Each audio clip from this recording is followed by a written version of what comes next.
What is up, ladies and gentlemen? Welcome back to another casted game on the channel. We've recently hit 1,000 subscribers, so thank you very much for all the support you've shown me and the channel. Very much appreciated. But back to the game. This is more important action. We have Aiz taking on Kerimb on the map Texas. Aiz now playing as the Russians, spawning down to the south of the map in the color red, with his opponent Kerimb playing as the Ottomans. No surprise there, he's spawned to the north east of the map in the colour blue.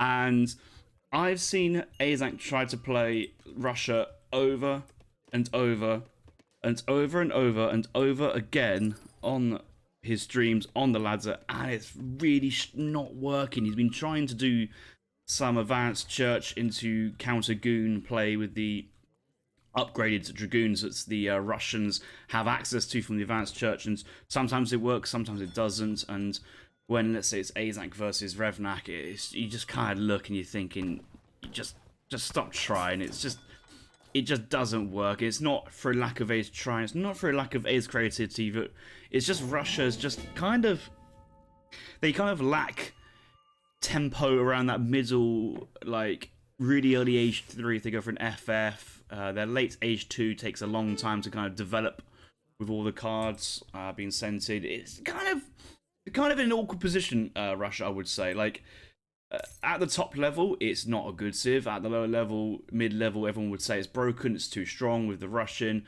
I think it's being able to defend Russia's which kind of separates whether Russia is being a good civ or not.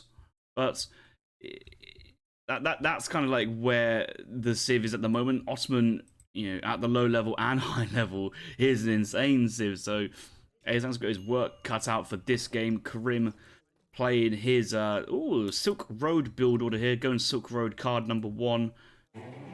Looking around what he has remaining, I think he just gathered up all the crates and sent in Silk Road instead of trying to save the crates for extra resources. Going for an opening mosque, trading post, not needing a house because of not sending villagers. So I like Ottomans not sending villas in Age 1. I think it really helps the build order of not having to build a house. But I say that he's now building a house because after this village he's going to get another one, which, you know, makes sense.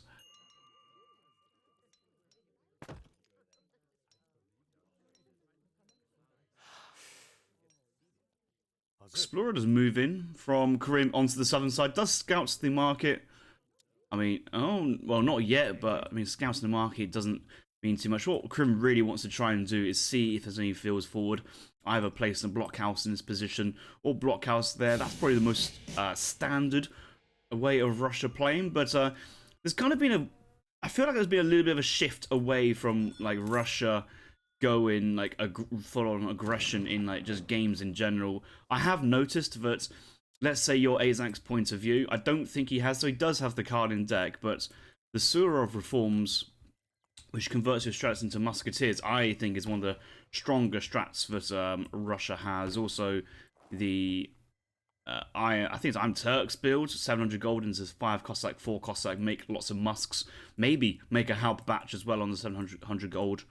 And kind of play quite for like a timing push when your opponent's trying to age, something like that. That also works quite well. But in general, Russia's kind of struggling if they do and if they don't, especially versus Ottoman Minutemen having bonuses versus Musketeers, Halberdiers. You can't really push into that. He's going to send in the gold, age up straight away, probably age up with the 4 Huss, maybe send in pivot Janissaries as well. 5 Jans while aging just to cover the age up. There's lots of options that Kerimb has available to him. He is now aging up with the Exile Prince going for the fast age, but you know, clicking up to the Fortress age at 4 minutes 45 and aging fast. There's just Kerimb is feeling no pressure here, and the weird sense is that yes, he's sending wood and maybe he's looking to go for a town centre on the 3rd age, but normally you just wouldn't do this as a build order versus Russia. Normally you'd be thinking, right, I might be under pressure, I might be millions of units in my base soon. It's just kind of mind its own business, but especially with Aiz going for a delayed age up here. Was this a 20 vil or the 17 vil? Aiz going up with 17 villagers, blockhouse being built by wagon, blockhouse being built. Oh no, it's a church. Any villagers on that? Nope. So Aiz has aged up with logistician, which 900 food gives you a blockhouse wagon. Each blockhouse gives 10 population more, so it's plus 15. So let's go to 35 on the construction, which I think is a really good age up. You know, it's not as classical as or common and tempo building as the 400 wood politician, but in general, I think it works pretty well in the sense of, yes, you have a blockhouse wagon which can build anywhere quite fast. It can even spawn out to your other blockhouse wagon you build.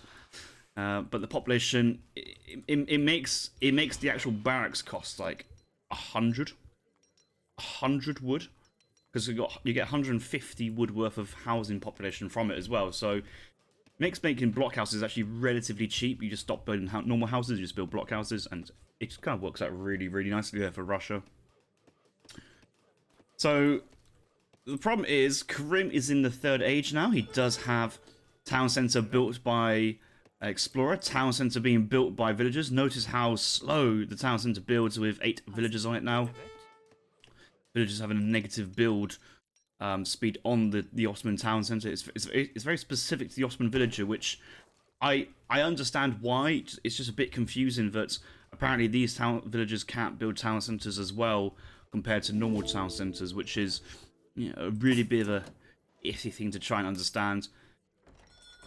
Back in base of Aiz here, we do see the aging up now with the Exile Prince going for the fast age up, only sending in 700 gold age 2, so no, haven't yet seen the Advanced Church. We might still see it. He does like the Advanced Church, and he has the church ready to go, but if you're not actually sending the card now, maybe he's not, maybe he's thinking of, I don't know what he's thinking of, actually. I really don't know what he's planning to do. I guess with all this food coming in and still not training any units of any sense, I guess he's thinking of sending 1,000 gold and going straight to the 4th age. But I kind of would like to see at least a second town centre here. You've only got 23 vills.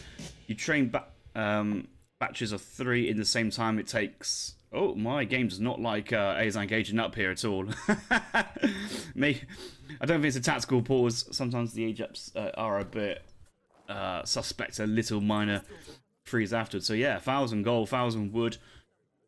So yeah, what I was saying is that villagers, they train batches of 3. So every time you train 3 vills, it's like the speed of training like 2.5, 2 vills. So you can quickly get a lot of vills out, and it scales with more TCs. And it's kind of the same thing with Kerimb here, that he's only got 19 vills at the moment, but I'm sure he's starting to work through his villager upgrades here from the mosque. 3 TCs, and as soon as you upgrade these villager speeds, it just compounds so much, so good. He has sent 1,000 gold. He's actually sending in colonial militia, city defense cards. So this is increased towns into attack, allowing bigger batches of the Baji Bojoks being trained. So defensively, Kerimb's fine. And with 2 town centres close to each other, a town centre with 10 vills should be able to take out the 2 Falcon shipmen, or at least take out 1 Falconet, maybe call big Minutemen, buy time, do what he needs. So I kind of like the build order here from Kerimb. I like the ideas under it. That's what I'd say. I'm not going to say like, oh, he's playing amazingly or whatever, but in the face of no pressure here from Russia, well, going through TC boobs fine. In the face of no pressure from Ottoman, Aiz going for the fast industrial also is, well, fine, I guess. So it's really interesting that both players are happy to let each other boom. Russia's one of the greatest civs late games, like super late game. Ottoman's also very good, but they've certainly got a much stronger. I'll probably say Ottoman a stronger early industrial than super late game. So I'm still feeling that the the pace of the game's looking pretty comfortable here for Kerimb. Just notice that look at his age 2. He's got no cards to send. He has the fan art allies to invest the gold in case it gets heavily pushed, but no 5 Jan here, no 3 us, no Hussars or Nizam Fusiliers in the 3rd age, just crates, and does have Cav combat, artillery combat, mosque construction card, which I'm sure he will probably send in. That's his bread and butter. Even though that card has been nerfed, it's still a card. It's still decent. It's just now not broken. What is Aiz up to now? He's nearly up to the 4th age. So both players are kind of basically getting to the 4th age at the same time. Yeah, so here comes Aiz. Advances up with a fort, which... Okay, yeah, I mean, the thing is with forts, they basically buy time, and from Aiz's point of view, if you can get, let's say, mercantilism and try and fit and push through Factory 1, Factory 2, I guess heavy fortifications, it works really well with Russia considering their blockhouses, and that's a really weird... Wait, the upgraded blockhouses give more population cap? I never knew that. Random, more stuff being added to the game as always. And I never knew that. I just thought it was just upgrading attack, and then the fortified gives it the cannon attack and all that kind of good stuff behind.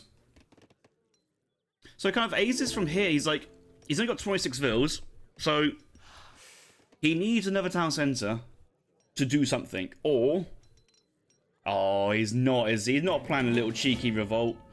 He might be able to. He might be planning a cheeky revolt, but he does have some important cards he needs to push through, which is hence why maybe the market sell a little bit off, get great coats every game, get mercantilism, try and push through. He does have that town's trading post to try and get that extra experience points. And the thing is, like, okay, so he's seen another town centre, so you might be thinking 2, probably 3 town centres from Kerimb, but not really much else is going on from either player, and we're in like a weird meta. But is this like a TR 10 game, TR 50, no rush 20? Like what kind of? Oh, there's a spy. What Muhibir? What the hell is that name? I had no idea. Some guy with a lot of towels on his head looks like. But I'm just gonna call him the spy. Bro looks jacked though. He's been working out, dumbbell curls and all that good stuff. I don't know. More stuff being added to the game. I thought they had unique spies anyway.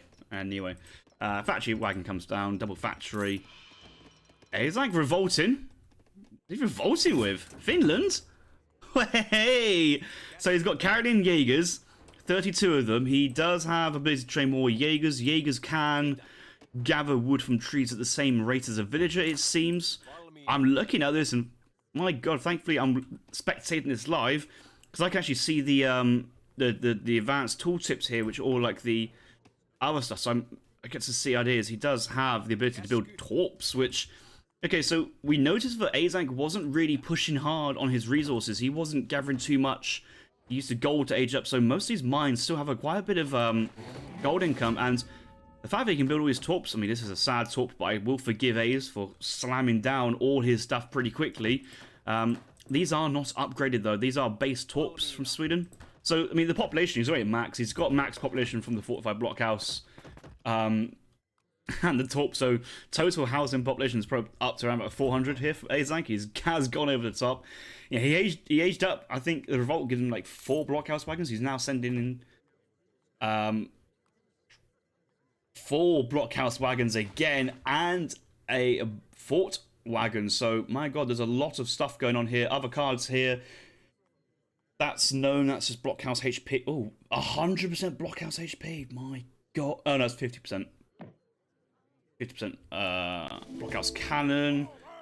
Karelian for each torp, but that's not really a problem. It looks like it's only age 2 Karelians. That's pretty bad. Shred Horde, not super special. Northern Wilderness Karelians can hunt, so it looks like they only barred onto wood for the time being. As soon as they hunt, though, the game's changed. He's got torps on gold and Karelian Jaegers, and oh my! So this is absolutely insane. Okay, he could be getting log flume, which he's already got gang sort, and I don't think Karelian Jaegers benefit from market tax, which I don't think I agree with that. Like, if a unit can gather, then you kind of want it to upgrade the gathering. And that might be a way to, say, buffer Revolt like this, because 0.5 wood per second, I know it's a military unit, but it kind of acts like the villager here. It does have... Yeah, it's... Okay, I suppose it has mainly skirmisher stats, but similar HP.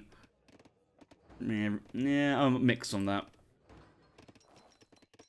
Sending in the Grand Duchy of Finland enables Russian counter-dragoons improved dragoons encounter Jaegers Shivon like infantry from training stables and barracks or blockhouses respectively. So counter goon, and then basically the Pandor unit, the anti-skirmisher, which is, well, the counter skirm. Counter goon and counter skirm is the play behind this. So has access to counter dragoons and counter Jaegers, training them from the two forts. He does have 11 blockhouses, just spamming out these Karelian Jaegers. So this wood economy is on fire, and probably has his factory back onto it. The more wood you can invest, the more Jaegers you can get out on the map to give you more wood to do. So I saw that Aiz spams the torps earlier on, but now that I've seen that their base gold and food is the base torp, is not special. I think he should have not made the torps. I think he should have just spammed out the Karelian Jaegers from all his blockhouses and town centers and quickly get up to like 90 of these guys chopping wood, and that will then provide enough resources to then get your torps down very quickly. And it's been 16 minutes and neither player is doing anything. All the villagers in Kerimb's base look like ants. They're just... He can go H5. He's thinking of going H5, which, yep, I think that's a good play to go H5 in a situation. You have eventually a tech advantage that your opponent would never catch up on, but he is sending in the New Order infantry. So he does have the advanced church and the palace construction card make it a bit cheaper. So I think he's going to send through these, but he reached me thinking about against H5. I know that the Gardeners and Fusiliers will come to Imperial, and that'll be worth it, let alone for any of the upgrades.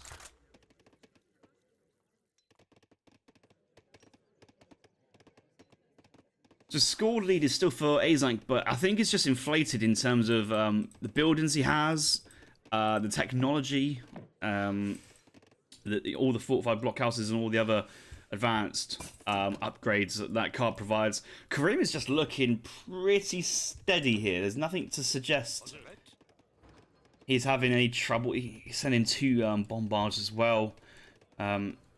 Sending 6 back. He's got 5k of each resource, and we all say that Aiz is a genius in making builds, but this build that Aiz doing is just...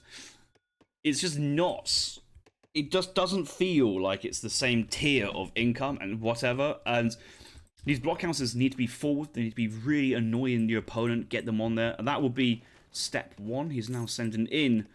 So he did send in the Northern Wilderness card, which is good to see. Dominions is... yes, you're not going to send Dominions here. Turco Academy Explorer and 4 Surgeons, yeah, not going to send that. Finn Horses, just HP, probably not.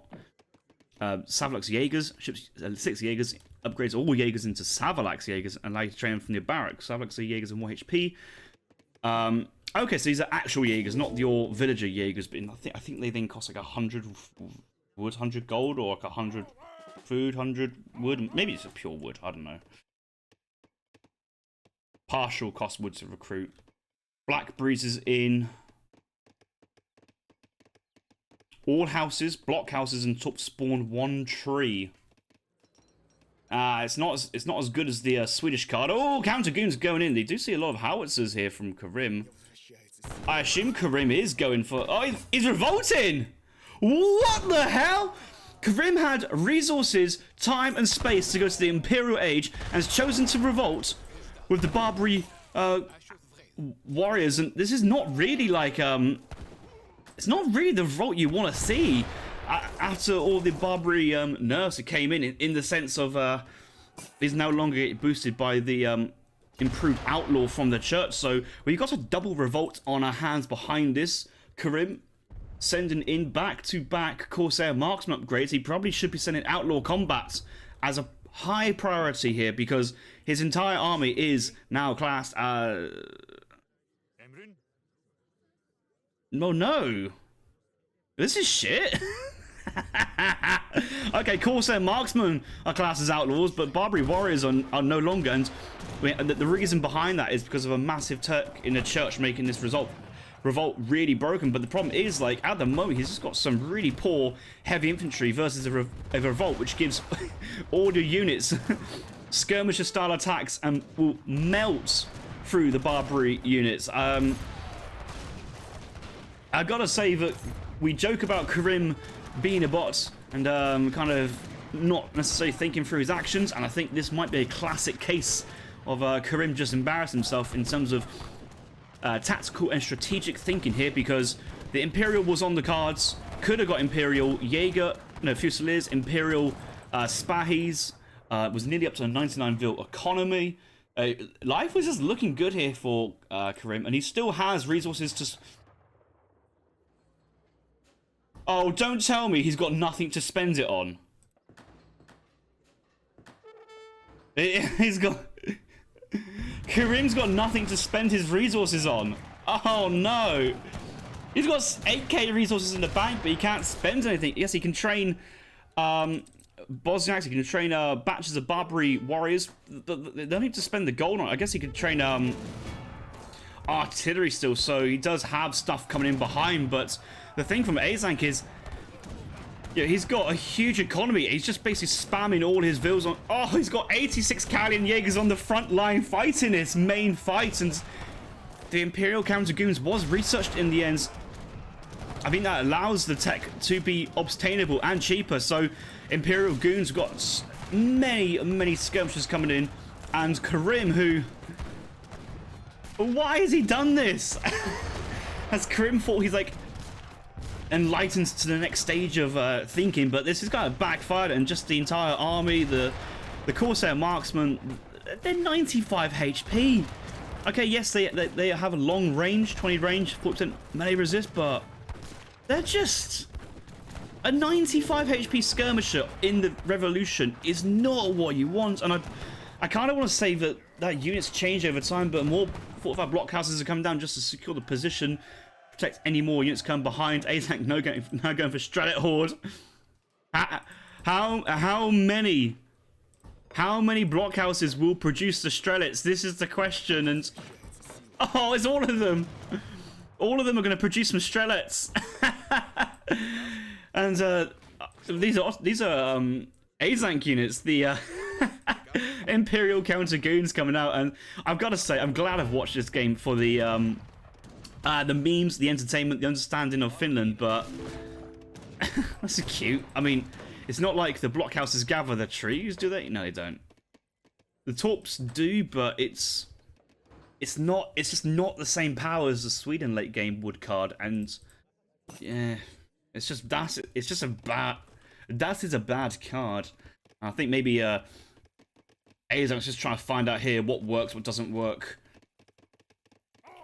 Gunboats researches Imperial monitors and grants who carry those long-range bombardment.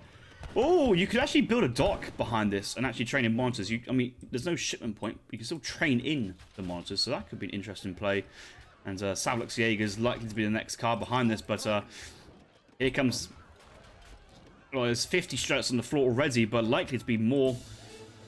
Artillery comes down, and Kerimb resigns. That is a messed up game if I've ever seen it. Kerimb making the biggest strategical call upset I've seen from him for a long time. Azank showing us the Finland revolt and the potential. There's potential. It has improvements. I think I saw him get counter infantry rifle in, or that might have been Kerimb from his arsenal, which I think actually now you say that I think it was, but I assume there's an arsenal here from Age. You wouldn't forget that. No, he has not got an arsenal, so that was an extra damage output that Azank could have gone. It's from the arsenal counter infantry rifle, and then maybe range cavalry caracol there from the Imperial countergoons. I want to say that the Karelian Jaegers can build the arsenal, but I wasn't actually looking. I assume they can, so you probably should go for it, but if you can't, well, you've learned you need to get that up before the revolt. Is Finland strong? No, but it looks hugely annoying to deal with, and there's still not the blockhouse HP cards to come in behind as well, or to send us earlier on. So there's some lot of decent options. Your entire economy basically been on wood, and now that they can hunt as well, the hunt is hunting dogs, no upgraded, so the upgrade, the eco behind this is probably just not there, and it's like did only revolt with one factory, which quite a lot of revolts give you access to actually send in your factories, if you haven't already. But this is just hasn't quite worked. And yes, okay, the berries have been gathered, the gold's still being eaten by the berry bush. That um, hasn't really given enough ecos I expected. So maybe from Aiz getting in those Jaegers first and then building in the Torps might be the play. But funny nevertheless, and having access to Imperial units in Revolt is never a bad idea, and still having access to, well, Imperial pikes, Karelians, Hackapolites, Musketeers. There's some funky names in there. I haven't quite caught. So I think maybe after sending in the allotment system, you can actually train Karelians afterwards. That is probably the assumption at that point. But yeah, interesting game. Aiz showing us the weird and wonderful, and what a wonderful game that was. If you enjoyed that, make sure you leave a like, and I'll see you guys into the next video. Thanks for watching.